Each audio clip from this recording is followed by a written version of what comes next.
చర్చలకు తెరపడింది. గాలి వార్తలకు ఫుల్ స్టాప్ పడింది. కొత్త పార్టీపై బీఆర్ఎస్ ఎమ్మెల్సీ కవిత క్లారిటీ ఇచ్చారు. కొత్త పార్టీ పెట్టేది లేదని స్పష్టం చేశారు కవిత. తాను ఏ పార్టీలోకి పోనని ఆమె తేల్చి చెప్పారు. తన పార్టీ బీఆర్ఎస్ అని, తన నాయకుడు కేసీఆర్ అని చెప్పారు కవిత. కాంగ్రెస్ పార్టీ మునిగిపోయే నావంటూ ఆమె హాట్ కామెంట్స్ చేశారు. కాంగ్రెస్ తో రాయబారాలు నడిపే ఛాన్సే లేదన్నారు. జాగృతి ద్వారానే పోరాటం చేస్తామన్న కవిత కేసీఆర్ నాయకత్వంలోనే పని చేస్తానని చెప్పుకొచ్చారు.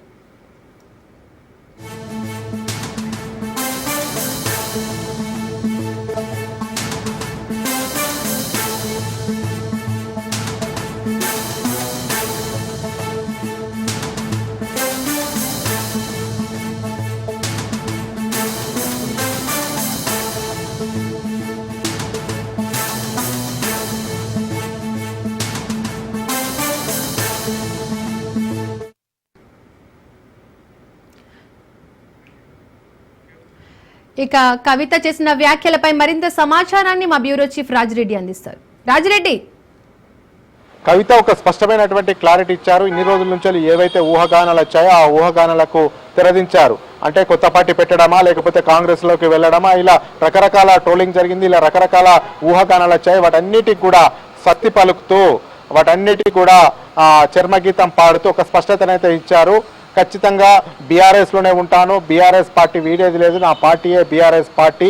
అదేవిధంగా జాగృతి సంస్థల ద్వారా ఏవైతే అనుబంధ సంఘాలను ఏర్పాటు చేస్తున్నామో కేవలం ఆ ప్రభుత్వ వ్యతిరేక విధానాలపైన పోరాడడానికే ఆ యొక్క అనుబంధ విభాగాలను ఏర్పాటు చేయడం జరుగుతుంది తప్ప ఎట్టి పరిస్థితుల్లో కూడా బీఆర్ఎస్ కు డ్యామేజ్ చేసే విధంగా నేను ప్రవర్తించట్లేదు. బీఆర్ఎస్ కు పట్లనే నేను ఉంటాను, బీఆర్ఎస్ పార్టీలోనే కొనసాగుతాను. అంతేకాకుండా మా నాయకుడు కేసీఆర్ నాయకత్వంలోనే పనిచేస్తామనేది కూడా చాలా స్పష్టంగా క్లారిటీగా ఆమె చెప్పారు. ఇక పార్టీ మారే ఊహాగానాలు కానీ, కొత్త పార్టీ పెట్టే ఆలోచన కానీ తనకు లేదంటూ కూడా స్పష్టం చేశారు. ఎందుకంటే పెద్ద ఎత్తున ట్రోలింగ్ జరుగుతున్నాయి. జూన్ 2 తెలంగాణ ఆవిర్భావ దినోత్సవం, జూన్ 2న కవిత కల్వకుంట్ల కవిత పార్టీ పెడుతుంది, కేసీఆర్ తన కొత్త పార్టీ పెడుతుందని పెద్ద ఎత్తున ట్రోలింగ్ జరిగాయి. అంతేకాకుండా కాంగ్రెస్ లో కూడా పోయే అవకాశాలు ఉన్నాయి. కాంగ్రెస్ జాతీయ నాయకత్వంతో కూడా ఆమె చర్చల్లోకి పోయిందనేది కూడా విస్తృత ప్రచారం జరిగింది. వీటన్నిటికీ తెరదీస్తూ ఒక స్పష్టమైన క్లారిటీ ఇచ్చారు.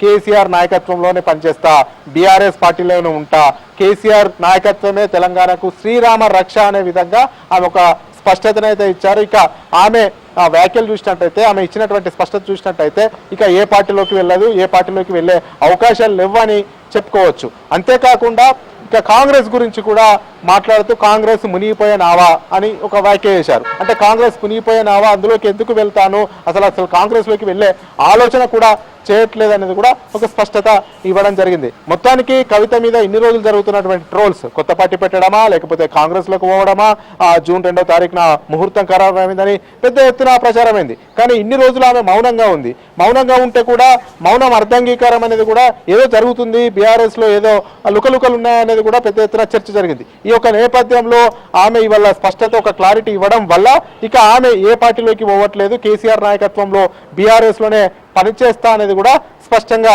చెప్పడం జరిగింది. ఈ యొక్క నేపథ్యంలో ఇక ఆమెపై వచ్చినటువంటి ట్రోల్స్, ఊహాగానాలు అన్నీ కూడా ఊహాజనితమైనటువంటి వార్తలే అనేది కూడా ఆమె కొట్టిపారేసినట్లు అయింది. ఇక కేసీఆర్ నాయకత్వంలోనే పనిచేస్తాను, బీఆర్ఎస్ పార్టీలో ఉంటాననేది కూడా కవిత కరాఖండిగా చెప్పినట్లు చెప్పుకోవచ్చు. రాజిరెడ్డి, నాన్నే నా లీడర్ అని కవిత చెప్తుంది. ఈ వ్యాఖ్యలను ఎలా చూడాలంటారు?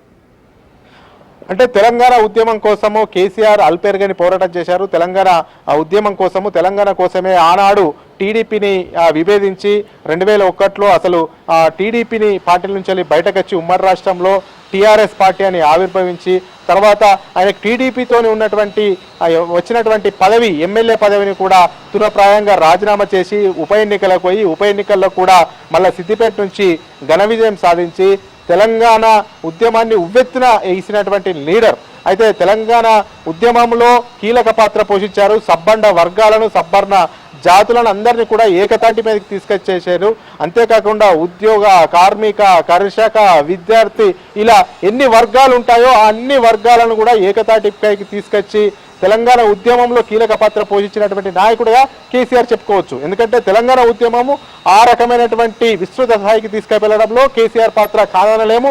ఎందుకంటే 2009 నుంచి కాంగ్రెస్ పార్టీ అధికారంలో ఉంది, 2004 నుంచి అధికారంలో ఉంది. కానీ 2009 నుంచి ఇంకా తీవ్రతరం పెరిగింది ఆ తెలంగాణ ఉద్యమం. తెలంగాణ ఉద్యమం తీవ్రతరం పెరిగిన తర్వాత కూడా కాంగ్రెస్ అధికారంలో ఉంది. కానీ కాంగ్రెస్ అధికారంలో ఉండి కూడా అధికార పార్టీని ధిక్కరించి అప్పుడున్నటువంటి రోషయ్యను, అప్పుడున్నటువంటి కిరణ్ కుమార్ రెడ్డి ముఖ్యమంత్రులను ధిక్కరించి కూడా తెలంగాణ ఉద్యమంలో కాంగ్రెస్ నేతలు పాల్గొనే విధంగా చేసినటువంటి ఘనత కేసీఆర్కే దక్కుతుంది. జేఏసీని కూడా ఏర్పాటు చేసి అన్ని పార్టీలను కూడా ఏకతాటికి మీద తీసుకొచ్చి పార్టీ ఎజెండాలు వేరైనా కానీ అందరి లక్ష్యం తెలంగాణ లక్ష్యం అనే విధంగానే ముందుకెళ్ళాడు. కాబట్టి కేసీఆర్కు ఎవరు కాదన్నా అవునన్నా కానీ దేశవ్యాప్తంగా తెలంగాణ తెచ్చినటువంటి, తెలంగాణ కోసం కొట్లాడినటువంటి ఇమేజ్ కేసీఆర్కు ఉంది. అయితే తన నాన్న నాయకత్వంలోనే పనిచేస్తా ఇంత పెద్ద తెలంగాణ రాష్ట్రాన్ని సాధించినటువంటి పాత్రలో కీలకమైనటువంటి వ్యక్తి కేసీఆర్ కాబట్టి అంతకన్నా పెద్ద నాయకుడు ఎవరు ఉండరు కాబట్టి అతని నాయకత్వంలోనే పనిచేస్తాను, అసలు తెలంగాణకు శ్రీరామ రక్ష అతనే, తన నాన్న యొక్క నాయకత్వంలోనే పనిచేస్తాను, ఎలాంటి ఊహాగానాలు కానీ బయట ప్రచారాన్ని కానీ నమ్మవద్దు అనేది కూడా ఆమె ఒక సంకేతం ఇచ్చారు. ఎందుకంటే నాయన నాయకత్వం అంటేనే తెలంగాణకు ఒక నాయకత్వం వహించి తెలంగాణ రాష్ట్రాన్ని సాధించినటువంటి వ్యక్తుల్లో మొదటి వరుసలో ఉన్నటువంటి వ్యక్తి కేసీఆర్ కాబట్టే నాన్న నాయకత్వంలో పనిచేస్తా అని చెప్పింది. కేసీఆర్ అంటే నిజంగానే తెలంగాణ రాష్ట్రం కోసం అలుపేరుగని పోరాటం చేసినటువంటి నేతగా, అసలు తెలంగాణ కోసమే ఆయన టీడీపీ నుంచి బయటకు వచ్చినటువంటి నేతగా చాలా ముద్రపడి ఉన్నాడు. దేశవ్యాప్తంగా ఒక కేసీఆర్ అంటే ఒక సంచలన లీడర్. ఒక తెలంగాణ రాష్ట్రం అసలు అసాధ్యం అనుకున్న రాష్ట్రాన్ని సుసాధ్యం వైపు అడుగులు పెట్టించి తెలంగాణ రాష్ట్రం తేవడంలో కీలక పాత్ర కేసీఆర్ పోషించాడు. కాబట్టి ఇక బీఆర్ఎస్ కూడా ఆయన నాయకత్వంలో ఉంది కాబట్టి తన తండ్రి యొక్క నాయకత్వంలోనే పనిచేస్తా అనేది కూడా నర్మ గర్భమైనటువంటి వ్యాఖ్యలు చేశారు. కాబట్టి ఆయన నాయకత్వం పైన ప్రజల్లో విశ్వాసం ఉంది కాబట్టే కేసీఆర్ నాయకత్వంలో పనిచేస్తా అని చెప్పింది.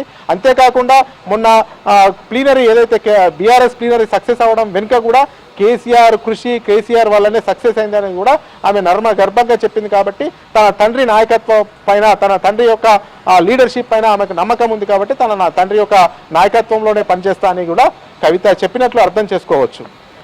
రాజిరెడ్డి, అలాగే జాగృతి ద్వారా పోరాటం చేశానంటున్నారు, ఎవరిపై అనుకోవచ్చు? కాంగ్రెస్ బీజేపీపై పోరాటం అనుకోవచ్చా? ఖచ్చితంగా ఆమె ఒకటే చెప్తా ఉంది, నేను పెట్టేటువంటి జాగృతిలో వివిధ అనుబంధ సంఘాలను ఏవైతే ఏర్పాటు చేస్తున్నానో ఆ అనుబంధ సంఘాల్లో ముఖ్యంగా మొన్న సింగరేణికి సంబంధించినటువంటి సింగరేణి జాగృతిని ఏర్పాటు చేసింది. అందులో 11 ఏరియాలకు 11 కోఆర్డినేటర్లు నియమించింది. ఆ 11 కోఆర్డినేటర్లు కేవలం అక్కడ జరుగుతున్నటువంటి అంటే సింగరేణికి కాంగ్రెస్ ప్రభుత్వం ఇచ్చినటువంటి హామీలను నెరవేర్చట్లేదు. ఆ హామీలు నెరవేర్చలేదు కాబట్టి అటు కేంద్రంలో బీఆర్ఎస్ అధికారం ఉంది, ఇటు రాష్ట్రంలో కాంగ్రెస్ అధికారం ఉంది. కాబట్టి ఈ 11 మంది కోఆర్డినేటర్లు విస్తృతంగా కాంగ్రెస్ పైన అదేవిధంగా బీజేపీ పైన పోరాటం చేయాలి, ఉద్యమం ఉధృతం చేయాలి, సింగరేణి కార్మికులందరినీ కూడా కలుపుకొని పోవాలి. రాష్ట్రంలో కాంగ్రెస్ ప్రభుత్వం ఉంది, కేంద్రంలో బీజేపీ ప్రభుత్వం ఉంది కాబట్టి ఖచ్చితంగా గట్టి పోరాటం చేయాలి. అందులో కూడా టీబీజీకేఎస్ అంటే బీఆర్ఎస్కి అనుబంధ సంఘంగా ఉన్నటువంటి టీబీజీకేఎస్ను కలుపుకొని కూడా పనిచేయాలి అనేది కూడా చెప్తుంది. అంతేకాకుండా ఇవన్నీ కూడా కొన్ని ఊహాగానాలు వచ్చినాయి. సమాంతరంగానే ఆమె ఈ యొక్క అనుబంధ సంఘాలను కూడా ఏర్పాటు చేస్తుంది, బీఆర్ఎస్కు పోటీగానే అనుబంధ సంఘాలను ఏర్పాటు చేస్తుంది అనేది కూడా పెద్ద ఎత్తున ప్రచారం జరిగింది. ఆ ప్రచారాన్ని కూడా తిప్పికొట్టింది. ఎందుకంటే కేవలం అధికార పార్టీల పైన ఉద్యమాలు పోరాటాలు చేయడానికే తాను ఈ యొక్క జాగృతిని బలోపేతం చేస్తున్నా, ఎక్కడికక్కడ రౌండ్ టేబుల్ సమావేశాలు పెడుతున్నా, అదేవిధంగా ఉద్యమాలు పోరాటాలు చేస్తున్నాను, ఖచ్చితంగా ప్రభుత్వాలకు గుణపాఠం చెప్పాలనేదే తన సిద్ధాంతం అని కూడా చెప్తూనే తాను బీఆర్ఎస్లోకి వెళ్ళి బయటకు వెళ్ళేది లేదు. తన పార్టీ బీఆర్ఎస్, తన నాయకుడు తన తండ్రి కేసీఆర్ అనేది కూడా స్పష్టం చేస్తూ ఇక నుంచి బీఆర్ఎస్ బలోపేతానికి కూడా కృషి చేస్తాను, బీఆర్ఎస్లో ఉన్నటువంటి లోటుపాట్లను కూడా సవరించే విధంగానే మా తండ్రికి ఒక్కసారి కాదు 100 సార్లు కూడా లేఖలు రాశానని కూడా కవిత చెప్పింది. మొత్తానికైతే ఇప్పుడు ఆ కవిత స్టేట్మెంట్ చూసిన తర్వాత ఇక ఆ బీఆర్ఎస్ శ్రేణుల్లో కూడా ఒక రకమైనటువంటి మొదటిదాకా ఒక రకమైనటువంటి చర్చ ఉండే, ఊగిసలాటలు ఉండే. అసలు బీఆర్ఎస్ కేడరు నాయకులు కూడా కవిత మౌనంగా ఉంది, ఏం చెప్పట్లేదు, ఏం స్పందించట్లేదు, అసలు ఉంటుందా పోతుందా పార్టీలోకి అని అర్థం కానిటువంటి కన్ఫ్యూజ్లో క్యాడరు, కార్యకర్తలు, నాయకులు అందరూ ఉండేవాళ్ళు. ఈ రోజు ఆమె చిట్చాట్ చేయడం, చిట్చాట్లో స్పష్టంగా నా తండ్రి నా నాయకుడు అని చెప్పడం, నేను బీఆర్ఎస్లోనే ఉంటానని చెప్పడం వల్ల ఇక బీఆర్ఎస్లోనే ఆమె కొనసాగుతున్నారని కూడా చెప్పుకోవచ్చు. Thank you Rajireddy.